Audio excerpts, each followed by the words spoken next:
My parents skipped my husband's funeral to attend my golden child sister's promotion party. So I cut off all ties with them. But this didn't stop them from coming and asking me to share my late. My name is Ella, and for the past 2 years, I've been watching my husband, Mark, slowly fade away. When we first got the diagnosis of stomach cancer, I remember feeling like the floor had disappeared beneath my feet. Mark was only 38, successful in his investment banking career, and we had a beautiful 9-year-old son, Ethan. We were supposed to have decades ahead of us. The one small blessing in this nightmare was that Mark's financial success meant we could afford the best treatment available. We flew to specialists across the country, tried experimental therapies, and spared no expense. But as the months dragged on, it became clear that all this treatment was just buying time, not offering a cure. Through it all, Mark's parents, Linda and Robert, were our rocks. They lived just 20 minutes away and stepped in without hesitation when things got tough. "Ella, we'll pick Ethan up from school today," Linda would say on days when Mark was scheduled for treatment. "Don't worry about dinner either. I've made extra lasagna." Ethan would often tug on my sleeve when I tucked him in at night, his eyes wide with hope and fear. "Mom, when is Dad going to get better?" I never knew what to say. How do you tell a child that his father is dying? So I just stroke his hair and say, "The doctors are trying their best, sweetie." My own parents, on the other hand, were a different story. My mother, Karen, and my father, David, lived just as close as Mark's parents, but they might as well have been on another planet. "Mom, can you pick up Ethan from school today? Mark has a bad reaction to the chemo and Linda has a doctor's appointment." "Oh, Ella, I'm so sorry, but we promised to help your sister with her apartment hunting today. You know how Jessica gets when she's stressed." It was always Jessica. It had been that way my entire life. When I was 7, my parents missed my school play because Jessica had a cold. When I graduated high school, they left right after the ceremony to get to Jessica's dance recital, even though she was just in the ensemble. I'd gotten used to it over the years. Mark became my family, and his parents treated me more like a daughter than my own ever did. So when Mark's condition took a turn for the worse last month, I braced myself for the end, surrounded by the family that had chosen me. The night Mark died, I was holding his hand. His breathing had become shallow hours before, and the hospice nurse had warned me it wouldn't be long. "Ella," he whispered, his voice barely audible, "take care of Ethan. You're the strongest person I know." Those were his last words. I sat there for hours after, still holding his hand as it grew cold, unable to process that my partner of 12 years was gone. Linda and Robert arrived at the hospital within an hour of my call, their faces etched with the same grief that was consuming me. "We're here, sweetheart," Linda said, wrapping her arms around me. "We'll always be here." That night, I sent a text to my mother. "Mark passed away tonight." Her response came an hour later. "It's terrible." No call, no offer to come over, no question about how Ethan and I were doing. Just 2 words, but I was too numb to care. There was a funeral to plan, a son to console, and a life to somehow piece back together. The days after Mark's death passed in a blur of funeral arrangements, paperwork, and trying to explain to Ethan that his father wasn't coming home. Linda and Robert were there every step of the way, handling calls to the funeral home when I couldn't form words and sitting with Ethan when he had questions I couldn't answer. The day before the funeral, I was drowning in details. The funeral home needed final decisions on the program, distant relatives were calling for directions, and I still needed to pick up Ethan's suit. I hadn't slept more than 2 hours at a stretch since Mark died. "I need to ask my parents to watch Ethan," I told Linda as we sat at my kitchen table, surrounded by sympathy cards. "You and Robert are already doing so much." I drove Ethan to my parents' house, rehearsing what I would say. When we arrived, my mother opened the door wearing a light jacket, purse already in hand. "Ella, this isn't a good time," she said, "not even inviting us in. We're just heading out." "Mom, please, it's just for a few hours. I have to finalize everything for the funeral, and we've had these plans for weeks," my father cut in, appearing behind my mother. "We can't cancel now." Before I could argue further, they both stepped outside, locking the door behind them. "We really have to go," my mother said firmly. "I'm sure you can find someone else." They hurried to their car without so much as a goodbye to Ethan, who stood there confused and hurt. Once they drove away, I called my friend Sarah, who immediately agreed to watch him. After dropping Ethan at Sarah's house, curiosity got the better of me. I took a detour past my parents' house on my way home. Their lights were on, and Jessica's red Mazda was parked in the driveway. "So that's the important plans," I muttered to myself, a bitter laugh escaping my lips. They weren't busy at all. They just preferred helping Jessica to supporting me, even now. That evening, I sent a message to our family WhatsApp group. "Mark's funeral is at 11 a.m. on Thursday at Greenwood Chapel. Service will be followed by a small reception." I watched as the read receipts appeared next to my parents' and Jessica's names. No one replied. The night before the funeral, anxiety drove me to call my mother directly. "Mom, you saw my message about the funeral tomorrow, right? It starts at 11. There was a pause on the line. "Oh, Ella, I'm sorry, but we won't be able to make it. Jessica has booked several tables at Emilio's to celebrate her promotion. It's at noon, and we've already committed." I nearly dropped the phone. "Mom, this is Mark's funeral we're talking about. Mark, who paid for the repairs on your house 3 years ago when the roof collapsed. Mark, who has been part of our family for over a decade." "That was a long time ago, Ella," my mother replied coldly. "We need to focus on the living, not the dead. Jessica needs our support right now." Before I could respond, she hung up. I immediately dialed Jessica's number, my hands shaking with anger and disbelief. "Hey," she answered, sounding annoyed that I'd interrupted her evening. "Jessica, Mom says you're having a party tomorrow at the same time as Mark's funeral. Can't you reschedule? Or at least push it back so they can attend the service first?" "No way," she scoffed. "I can't change the reservation now. Everyone's already confirmed, and this promotion is a big deal. It's not like I can reschedule a funeral party or whatever." "A funeral party?" I repeated, my voice rising. "My husband is dead, Jessica. The man who paid for your entire college education." "That was ages ago," she dismissed. "Look, my promotion is more important than some funeral. People die every day." Then she hung up too. I stood there in my kitchen, phone still in hand, utterly stunned. As if to twist the knife further, my phone pinged with a message from my mother. "Stop pressuring your sister. Her celebration is more important than some funeral. She's worked hard for this promotion." The day of Mark's funeral dawned bright and clear, a mockery of the darkness I felt inside. The service was beautiful in its simplicity. Mark had never been one for elaborate displays, and the modest chapel was filled with people who had genuinely cared for him: colleagues, friends, neighbors, and family. His family, anyway. During the eulogy, I spoke about Mark's generosity, his kindness, and his unwavering devotion to our son. Ethan sat between Linda and Robert, who held his hands as tears streamed down his face. After the service, several people approached me, offering condolences and asking about my parents' absence. "I was surprised not to see your folks," Mark's college roommate said. "Are they ill?" "They had a prior commitment," I replied stiffly, not wanting to elaborate. Linda noticed my discomfort and smoothly steered the conversation elsewhere. That night, after everyone had gone home, I sat alone in the living room, surrounded by sympathy cards and flower arrangements. The house felt impossibly empty without Mark, the silence so loud it hurt. My phone buzzed with a text from Jessica. "Hope the funeral went okay. Mom posted pics from my party. Got promoted to senior account executive." No condolences, no acknowledgement of what I'd just been through. Just a celebration of her accomplishment, complete with party emojis. I turned off my phone without responding and went upstairs to check on Ethan. He was sleeping soundly, clutching the teddy bear Mark had given him on his last birthday.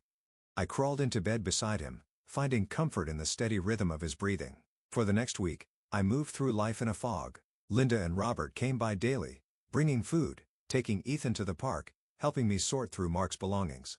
My parents didn't call once. Not to check on their grandson, not to see how I was holding up. Nothing. A week after the funeral, I received a call from Mark's lawyer, Mr. Simmons. "Mrs. Turner, it's time to discuss Mark's will," he explained. He was quite thorough in his preparations. Would tomorrow afternoon work for the reading? I agreed, and then called Linda and Robert to invite them. They'd been named in the will, of course, and Mark would have wanted them there. The next day, Mr. Simmons arrived at our house at precisely 2 p.m., carrying a leather briefcase and wearing a somber expression that softened when he saw Ethan. "Your father spoke of you often," he told my son, shaking his small hand formally. "He was very proud of you." We all settled in the living room. Me, Ethan, Linda, and Robert, ready for what I expected to be a straightforward reading. Mark and I had discussed his wishes extensively during his illness, so there would be no surprises. But just as Mr. Simmons was about to begin, the doorbell rang. "Are you expecting anyone else?" Linda asked, looking confused. "No," I replied, equally puzzled as I went to answer the door. I nearly slammed it shut when I saw my parents and Jessica standing on the porch, all wearing expressions of exaggerated sympathy. "What are you doing here?" I asked bluntly. "We heard about the wool reading," my mother said, trying to look past me into the house. "Mark wasn't a stranger to us, you know. We have a right to be here, all right?" I repeated incredulously. "You couldn't be bothered to come to his funeral, but you have a right to be at his will reading?" My father cleared his throat. "Now, Ella, there's no need to bring up old grievances. We're here to support you." "Support me?" I laughed bitterly. "That's rich." But before I could shut the door, my mother gently pushed past me, with my father and Jessica following close behind. "We're family," she said firmly, as if that explained everything. I stood there, stunned by their audacity, as they made their way to the living room. Linda and Robert's faces darkened when they saw who had arrived. "What are they doing here?" Robert whispered when I returned. "I have no idea," I replied, my hands shaking with anger, "but I'm not going to make a scene in front of Ethan." Mr. Simmons, ever the professional, merely raised an eyebrow before continuing. "Shall we proceed with the reading of the will?" My parents and Jessica sat on the couch opposite Linda and Robert, with Ethan beside me in an armchair. The tension in the room was suffocating. I, Mark Andrew Turner, being of sound mind, declare this to be my last will and testament. Mr. Simmons began reading from the formal document. Mark had left everything meticulously organized. To his parents, he left $200,000, enough to ensure their comfortable retirement and to thank them for their unwavering support throughout our marriage and his illness. "We never expected," Linda began, her voice breaking as Robert held her hand tightly. Then came the main provisions. To me, he left our house, 2 apartments in the city center that I hadn't even known he owned, and $400,000 in liquid assets. "The apartments generate significant rental income," Mr. Simmons explained. "Mark purchased them as investments 3 years ago." I sat there, stunned by the extent of Mark's planning. He'd ensured Ethan and I would be financially secure, no matter what. As Mr. Simmons continued reading, I noticed my mother's expression change from feigned sympathy to undisguised interest. Jessica sat up straighter, suddenly paying attention. When the lawyer finished, my mother clapped her hands together. "Well, this is wonderful news, isn't it? Ella, you're quite well off now." The room fell silent. Linda and Robert stared at her in shock. "I mean," my mother continued, oblivious to the tension, "with 2 apartments and all that money, you can certainly help out family now. Jessica has been struggling with rent on her place, haven't you, dear?" Jessica nodded eagerly. "It's so expensive these days. And you have 2 apartments just sitting there." I couldn't believe what I was hearing. My husband wasn't even cold in his grave, and they were already eyeing his assets. "You should give one of those apartments to Jessica," my father chimed in, as if it were the most reasonable suggestion in the world. "What do you need to for anyway?" I stood up slowly, my hands clenched into fists at my sides. "Are you serious right now? You skip Mark's funeral for a party, ignore me and Ethan for a week, then show up uninvited to his will reading to demand his property? Now, Ella," my father started, his tone condescending, "there's no need to be selfish. You're alone now, but you have all this wealth. You should share it." "Selfish?" I repeated, my voice rising. "I'm not alone. I have Ethan. And everything Mark left is for his son's future. Every penny will go toward making sure Ethan has the best education, the best opportunities, the best life his father can no longer be here to provide." I watched as my parents and sister exchanged glances, their eyes flickering to Ethan with something that looked disturbingly like resentment. "You're being ridiculous," my mother snapped. "Jessica needs help now. Not some child who won't even go to college for years." "That some child is your grandson," Robert interjected, his voice tight with anger. "And his father just died." My mother's face flushed with anger. "Don't you dare tell me how to treat my own grandson," she snapped at Robert. "We've been in this family longer than you have. And yet you've shown remarkably little interest in being part of it," Linda replied coldly. "That's enough," I said firmly, my patience finally snapping. "Ethan, can you go upstairs to your room for a little while? Take Mr. Simmons with you to show him your model airplanes." The lawyer, clearly relieved to escape the family drama, quickly stood and took Ethan's hand. "I'd love to see your collection, young man." Once they were out of earshot, I turned to my parents and sister, no longer holding back. "How dare you come into my house, days after my husband's funeral that you couldn't be bothered to attend, and demand his money? Mark worked his entire life to provide for me and Ethan. He battled cancer for 2 years, and in all that time, what help did you offer? None. You wouldn't even watch Ethan for a few hours." "That's not fair," my father began, but I cut him off. "No. What's not fair is that Mark spent thousands of dollars fixing your roof when it collapsed during that storm 3 years ago. What's not fair is that we paid for Jessica's entire college education when you claimed you couldn't afford it. Well, let me make something perfectly clear. I will not be giving any of Mark's money or property to you. Not now. Not ever. Every penny will go to supporting Ethan and securing his future. That's what Mark wanted, and that's what will happen." My mother's face contorted with rage. "You ungrateful bastard, after everything we've done for you. What exactly have you done for me, Mom? Name one thing, one single act of selfless parenting." She opened and closed her mouth, unable to come up with an answer.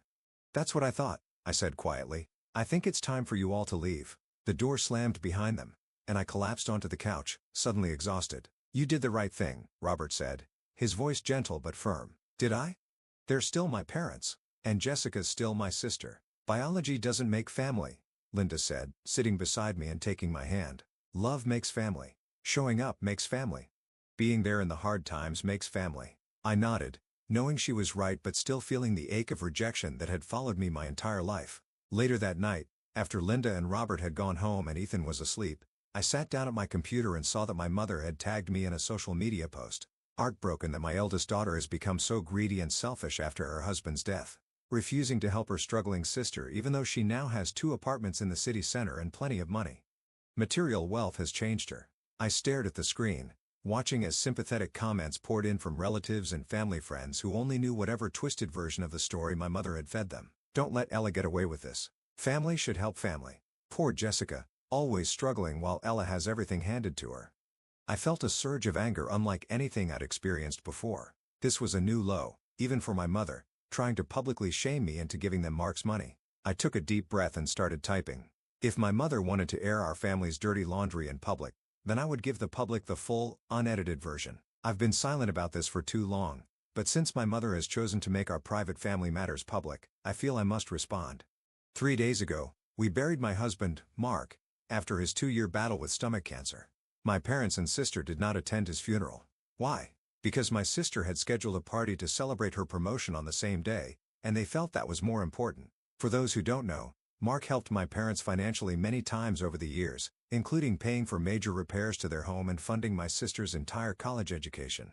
Despite this, when I needed help during his illness, even just watching our son for a few hours, they were always too busy. Yesterday, they showed up uninvited to the reading of Mark's will. Upon learning that he had left me and our son financially secure, they immediately demanded that I give one of our rental properties to my sister because, and I quote, she needs it more than some child. That some child is their 9-year-old grandson who just lost his father. I share this not to hurt them, but because I'm tired of being painted as the villain in a story where I've only ever tried to be a good daughter, sister, wife, and mother. Mark's money will be used for our son's education and future, as he intended. I hope this clears things up. I attached the screenshots I'd saved, including the message where my mother had said Jessica's party was more important than Mark's funeral, and several texts where they declined to help during his illness. My finger hovered over the post button for several seconds before I finally pressed it. Within minutes, the comments on my mother's original post changed tone drastically. Karen, is this true? You skipped your son-in-law's funeral for a party? I can't believe you'd expect Ella to give away property meant for her son. Those text messages are shocking. How could you say a party is more important than a funeral? Calls and messages came in throughout the evening, relatives and friends expressing shock at my parents' behavior and offering support. My mother tried to claim in the comments that I was lying, but the screenshots spoke for themselves. Eventually, she deleted her original post entirely, but the damage to her reputation was done. The next morning, I woke up to dozens of missed calls from my parents and Jessica. I blocked their numbers without listening to their voicemails. Whatever they had to say, I wasn't interested in hearing it. Over the following weeks, they tried everything to contact me. Emails begging for forgiveness, but still asking for money, messages through mutual friends, even showing up at our house unannounced. Each time, I stood firm in my decision to cut them out of our lives. They're never going to change, are they? I asked Linda one afternoon as we watched Ethan play in the backyard. People rarely do, she replied honestly. Not fundamentally, anyway. It's strange. I always thought I needed their approval, their love. I spent my whole life trying to earn it, but now you recognize your own worth, she finished for me. And you see that Ethan deserves better than to repeat that cycle. 6 months after Mark's death, life had settled into a new normal. Linda and Robert continued to be fixtures in our lives, joining us for Sunday dinners and helping with Ethan's school activities. I had started managing the rental properties Mark had left us, finding unexpected satisfaction in the work. The apartments in the city center turned out to be excellent investments, providing a steady income that supplemented what I'd put aside for Ethan's education. I also invested some of the money in shares of companies Mark had always believed in, watching with satisfaction as the dividends rolled in. As for my parents and Jessica, I occasionally heard updates through the family grapevine. They were struggling financially. Apparently, Jessica had lost her job, and my parents were complaining about retirement costs. Each time, the messenger would awkwardly hint that perhaps I could help them out. My answer was always the same. I'm sorry to hear they're having trouble, but my responsibility is to my son. Some called me cold or unforgiving. Maybe I was, but when I looked at Ethan, growing stronger and happier each day, surrounded by people who truly loved him, I knew I'd made the right choice. One evening, as I tucked him into bed, he asked a question that caught me off guard. "Mom, do you ever miss Grandma Karen and Grandpa David?" I paused, considering how to answer honestly without burdening him with adult problems. "I miss the relationship I wish we'd had," I said finally, "but not the one we actually had." He nodded, seeming to understand more than a child his age should have to. "I'm glad we have Grandma Linda and Grandpa Robert." "Me too, buddy. Me too. Some people would never